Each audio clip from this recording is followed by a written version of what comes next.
Hi, so this is week 2 of my online learning portfolio. Sorry if I'm looking to the left a little bit, I just have the notes of a couple of things I want to talk about, that way I don't forget. The main thing I wanted to talk about this week was the difference between numeracy and mathematics. Mathematics is what we teach to the children, how to add, how to subtract, where to put the numbers.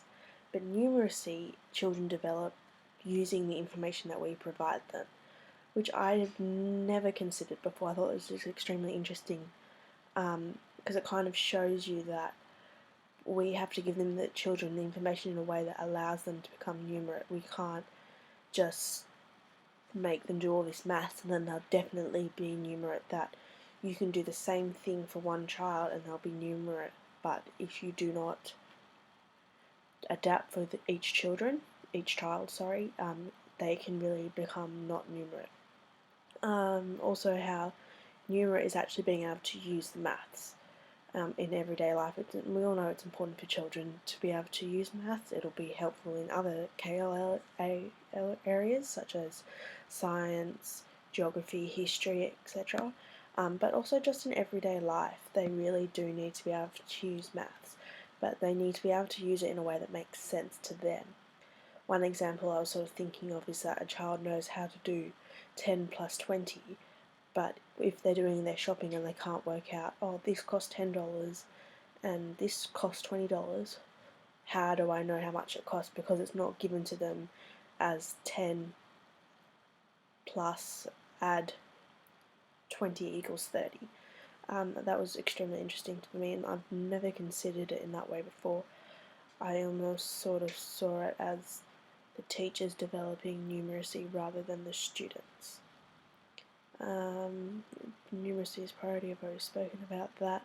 And also the emphasis that needs to be on making meaning out of what we're teaching children.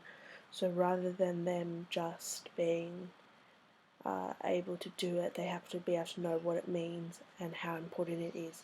This includes, the textbook talks about putting emphasis on more than memorization, because this is when maths can really isolate those children who aren't good at memorization. But every child's got the skill, but they're unable to because there's such a focus on memorization. So therefore it is important that we talk about the process of maths, and that's why the upside down triangle for the language convention is really important, because it shows you the steps, and that's when children are going to understand and make meaning out of information rather than just, oh, 12 times 12 is 140, and not understanding why they got to that area. This makes sense when you look at our curriculums, because they're SLO, so student learning outcome based. It was all about the student. It's not about what we think the student needs to know, it's about what is important for the student to know in their class. This goes on with having an early childhood background. It's not a new concept to me with play-based learning, child-centered, child-focused learning, and I'd like to carry this on throughout the years. Just because students are older doesn't mean that they no longer want to learn what's important to them. I think it's all really interesting. I also wanted to talk about subtraction and the 3 different types. I had never even considered this. To me, subtraction was takeaway. It's taken a while for me to sort of wrap my head around the other two, and I'm still, to be honest, not certain if I 100% get it. But I'm starting to think about subtraction in different ways and how it is important that children understand that you sometimes have to use subtraction even if the word takeaway isn't there.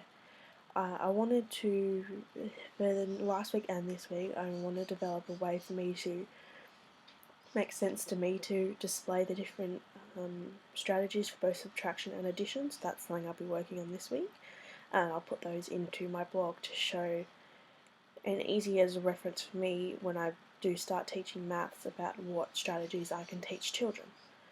So yeah, this week was really interesting once again. I was thinking more about the language model and how we need to use the right materials, but also how when we'll know to move on to the next stage.